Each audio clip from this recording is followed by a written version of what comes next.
The new showrunner for Doctor Who, Chris Chibnall, is most well known recently as the creator of Broadchurch, but what many haven't realised is that he has written for Doctor Who before.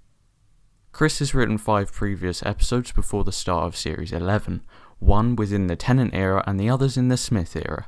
None of them really stand out as anything too amazing, and so begs the question why he has been given full control of this series.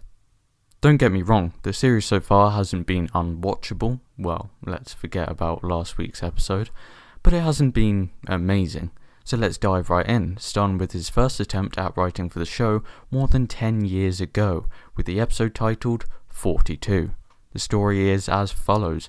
The Doctor and Martha answer a distress call and find themselves on a cargo ship hurtling towards the sun. They have only 42 minutes until they are destroyed, and the key lies behind the universe's deadliest pub quiz. It somehow sounds worse than it actually is. The episode was a fairly average one with good performances from all and a decent monster of the week, but in the long run it was quite forgettable. The second, Chibnall added to the series, was set in Matt Smith's era, in fact a 2-parter titled The Hungry Earth and Cold Blood. This, in my opinion, was a step up as I found myself actually quite enjoying the episode with strong performances from everyone, of course adding to the overall story of the crack in the wall with Amy and Rory as companions. The Doctor tries to get everyone to Rio, but nothing quite goes as planned. They arrive in a small Welsh village where the Doctor immediately senses that the ground isn't quite right. There is a drilling rig nearby that has reached a depth of 21 kilometres when odd things begin to happen. A local village man has disappeared and soon after Amy is swallowed into the ground. The Doctor realises that the drilling has disturbed an ancient reptilian race that has lived deep underground for thousands upon thousands of years and who are determined to protect themselves against the apes who live on the surface. Next was in Series 7 called Dinosaurs on a Spaceship.